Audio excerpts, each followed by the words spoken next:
Hello, everyone, and welcome to another episode of Poker Buzz. I'm Sula, and today's podcast we are talking live poker with a very well-known local Brisbane poker player. It gives me great pleasure to introduce you all to Brenton L'ee. Welcome to the Hello. Buzz, Brenton. How you going? Yeah, I'm really good, thanks, for a Monday. That's good. So, Brenton, just to give our audience and get them up to speed with you, can you just give us a brief rundown of your poker history, like paint us your poker journey so far with live tournaments? I've been taking poker seriously for the last couple of years now. You can see that from my stats on the Hendo mob. I started my first APT tournament in Sydney, and my highlight from there was I actually took out the last year's main event champion with like 5 minutes to go to make the final day, to give myself a massive chip lead. And from that moment, I thought, I can really do really good in these live events.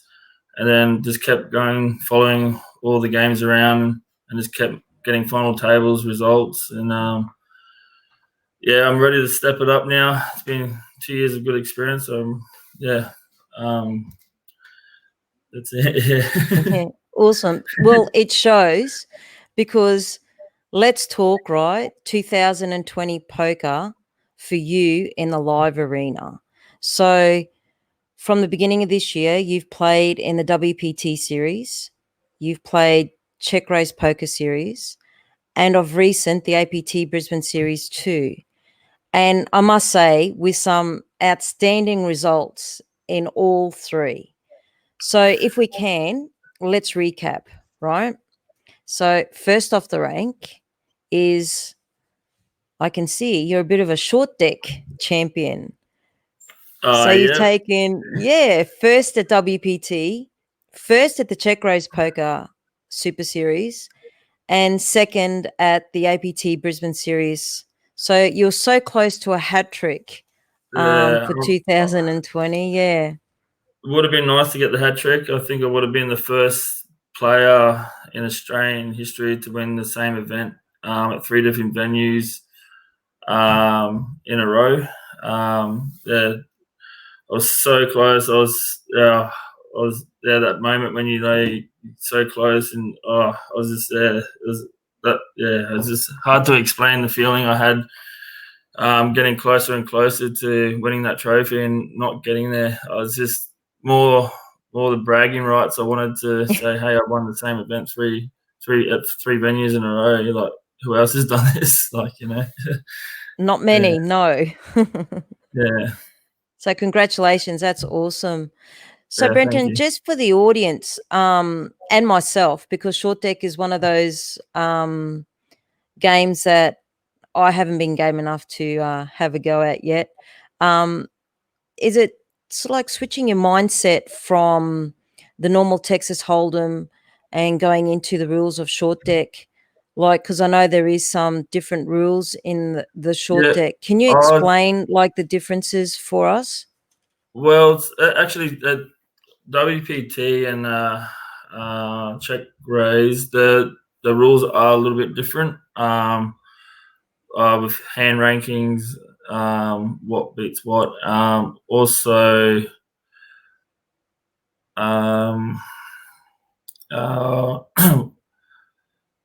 so playing 6 and up, you're not playing any lower cards. So there's the chances of hitting, all those higher hands are a lot possible.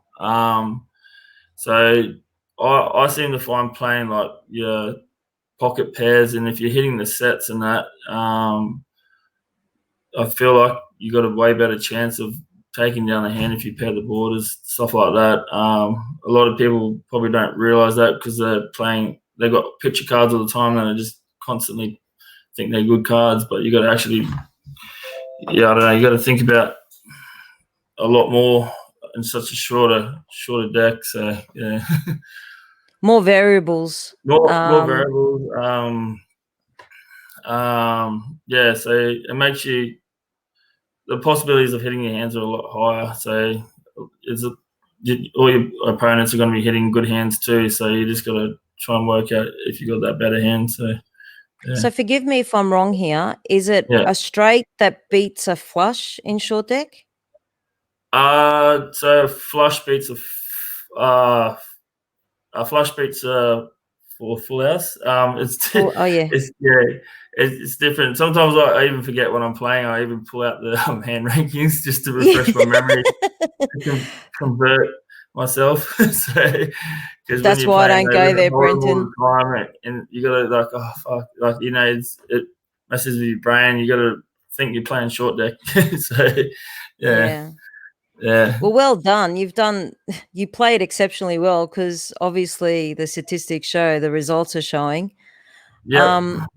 So then we have your own Super Series, which was the 𝐶𝐄 Poker 6 Max, where you stood out of the crowd in a very humble way, and the results spoke for themselves. So those results were, again, first in short deck, fourth in the high roller, seventh in the PLO, which brought you to the overall ranking of player of the series. Some say you played that series like a boss. So tell us a little bit about that. Were you initially going into that series chasing player of the series, or did that come after your results, playing a few games, thinking, oh, I've got an opportunity here to take this out? Yeah, once I, final tabled the high roller, and I've pretty much entered all the events too. So I was making sure I had all the points to help me get that player of the series. Once it came down to after I got the high roller, I went to the final day. I needed to place in the top 8 to take out the player of the series. So I late rego, the last person to rego into the PLO. My very first hand, I tripled up. So at that moment, I was like, I've got a really, really good chance of taking this player of the series. So I thought I had to take it a bit more serious now, because I knew I was coming second, and I was like, fuck, how am I going to win this? Like, I've just finished playing this other tournament, and I've gone straight into this other one, late regoed. They had to break down the table to make sure I had players to play with. And then once I doubled up again, I had Sam Adams watching me like a hawk, because he was player of the series at that very moment. And pretty much when I had enough chips in front of me, I knew I could fold all the way through to that position. And I just kept folding. When we got down to the last 7 people, I had a really good hand at aces with 2 rag cards. And I said, I've called the TD over. Can you please confirm that I got player of the series? And he goes, yep, you've got it. I'm like, good, I'm all in. went all in. One guy called me with pocket kings, and he had 10-7 rag. And he thought I actually won. They ran out all the cards. He goes, oh, I said, bro, your 10-7 hit the board. So, you're good.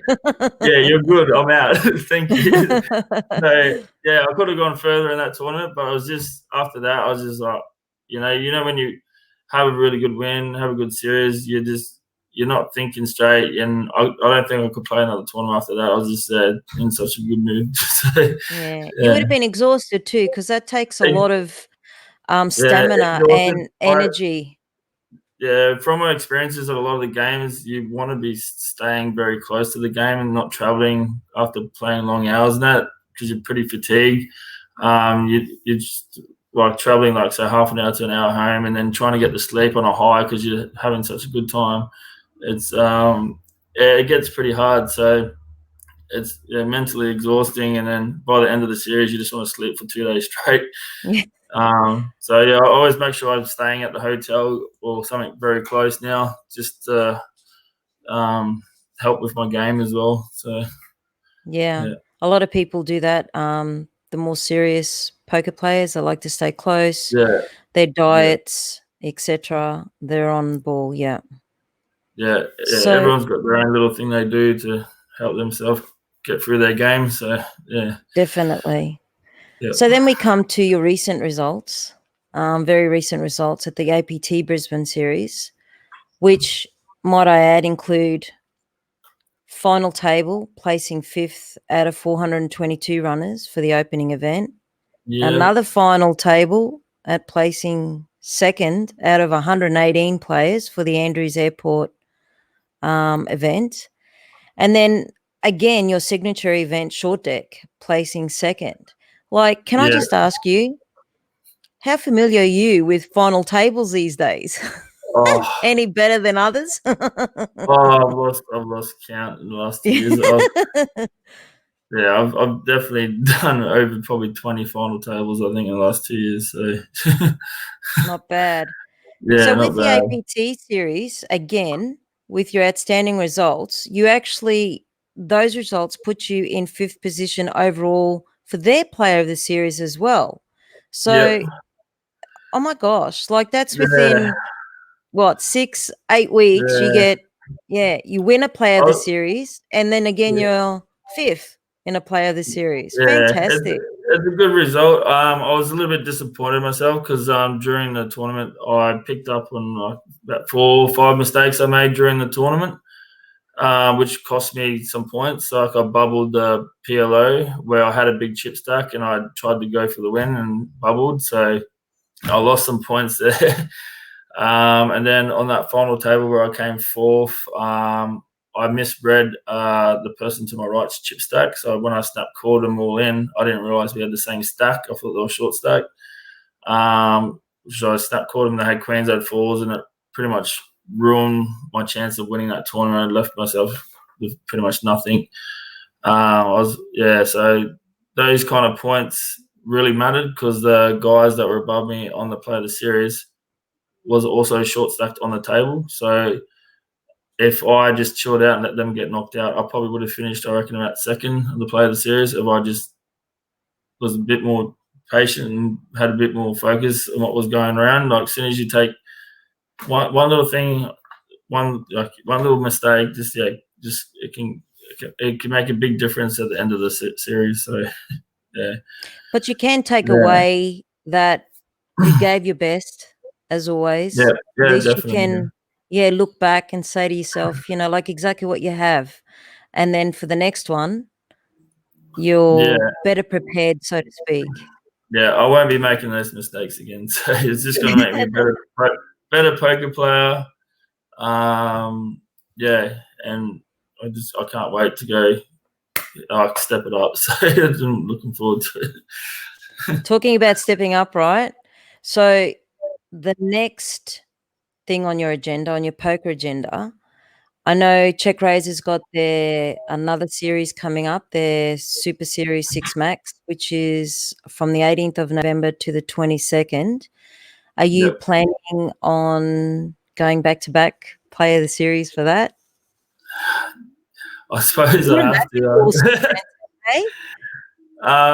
It kind of creeped on me, that one, because I did book in the bill too. So that one's the 𝐶'𝐄𝐄 is actually a couple of weeks before. So I'm gonna have to prepare myself for this one, and they got a new event, the high roller, this time. So definitely keen on playing that. That super high Um, roller one. Big roller, yeah. So Yeah, that looks good. I will be going to probably try and take down the short deck again, Yeah. and have another stab at taking out the series. Definitely. There's a lot of poker events coming up, and can't wait. So Yeah, it'd be awesome. yeah, And I hear yeah. you're through the poker grapevine too, that you're going up to Townsville for the Ville 600. That's another 5 days of poker. So within, like you say, 3 weeks, you're gonna be like full on Yeah, poker schedule. yeah, yeah. Poker, sleep, eat, poker, repeat. That's what it is. Yeah, press repeat, all right. Yeah, So yeah. have you, like, worked out a schedule as such for the Ville yet? Or do you sort of like, are you gonna concentrate on the 𝐶'𝐄𝐄 Super Um, Series first and then focus on the I, Ville? I really the way I've been feeling lately is I really want to start focusing on the bigger events now. Like mainly playing like the high roller and the super high rollers. So I love playing the smaller events too, but I just really want to push myself and see how well I can go and just playing the bigger events, and see what results I can get out of them now. So yeah, That's awesome. yeah. So does the Ville also have their high roller or super high roller event as Yeah, they well? got a super high roller there. I think it's 1,200 buy-in, and I think their main event's a pretty big buy-in too. But yeah, the super high roller. Like I'm looking forward to playing with some of the best poker players. So that's where I want to test where I'm good at. Yeah. Yeah, I'll be giving it everything I can to try and make those final tables. So You should venture out too. I hear there's Matchroom Poker in, I think it's January. They've got a big yeah, I actually, yeah. last event I actually went down there and played down at Matchroom, and I came second in their high roller. Oh, So nice. they all know me down there, and they actually reached out to me and say, "Are you coming back down again?" I was like, "Oh, not this time." But a few of my poker friends have gone down there to play, so that's pretty good. Yeah, nice. You should get down there. Yeah, no, I've got good results down there too. Don't worry.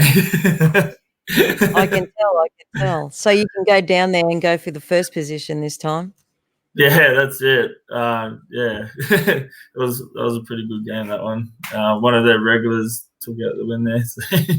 Yeah. Yeah. But there's a bit of poker happening now around, which is great, and more of the as you say, like the bigger tournaments, the bigger buy-in Yeah. tournaments, which is great to see. I know, like obviously Adelaide have got a few they've got two coming up, and obviously us in Queensland up north and in Brisbane itself. I know APT will be coming back again in January, so obviously. Yeah. There's another go for you as well as others, but make your rain poker again.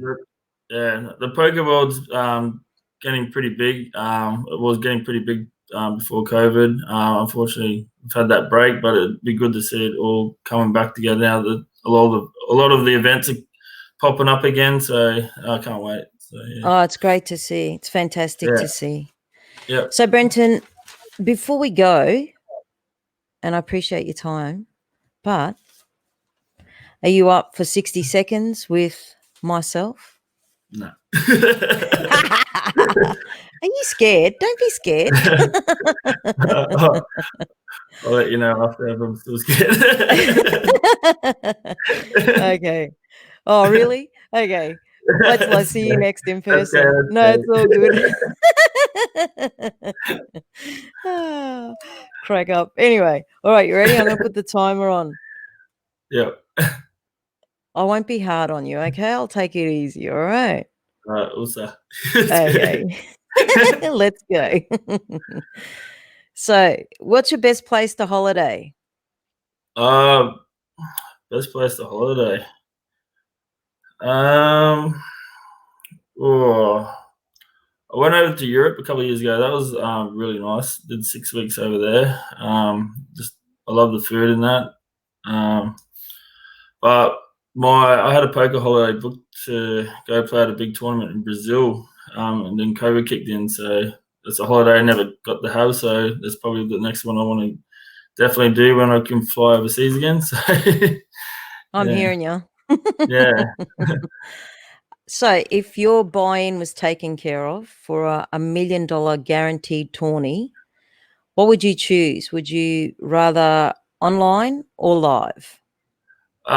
Definitely live. I feel like you get better reads on players with the skills that I've built over the time. Yeah, definitely live. So yeah. Yeah. Yeah. What's your favorite music? I'm really an all-rounder. Anything that gets me in a good mood and dance around and be silly, you know. That's just me. Like, haven't been able to dance much because of COVID, so it sucks. So, Can't do much because of COVID. yeah, can't do much, but yeah. Anything that puts them in a good mood, like just that the moment you're in, how you're feeling at the time too, depends on what music you want to listen to. So yeah. True. Yeah. And what's your favorite poker hand? Jack 10 of hearts is definitely my favorite. Oh, Jack 10 of hearts. Yeah. They call those APL aces. Yeah, everything crack aces with them. Exactly. And last but not least, who is your favorite pro poker player? I like Dario, the runners-up in the World Series of Poker. I've been watching him, following a lot of his videos, and I love the way he plays, and I've picked up a lot of good skills watching him play. So yeah, definitely him. He's a solid player. He's got some really good results, and I'm hoping one day in the future I might be getting some good results like him. So, and lots of style. Yeah, that's it. So, Brenton, I just want to say thank you so much for your time. We look forward to some more results in the near future on the buzz, as we'll be following you. From all of us here, we wish you the very best of luck, and most important, and you can tell, is keep enjoying yourself and the love and passion for the game that you have. We wish you all the best, hey? Thank you very much. No, you're welcome. So, peeps, until next time, this is Poker Buzz, and we are buzzing out.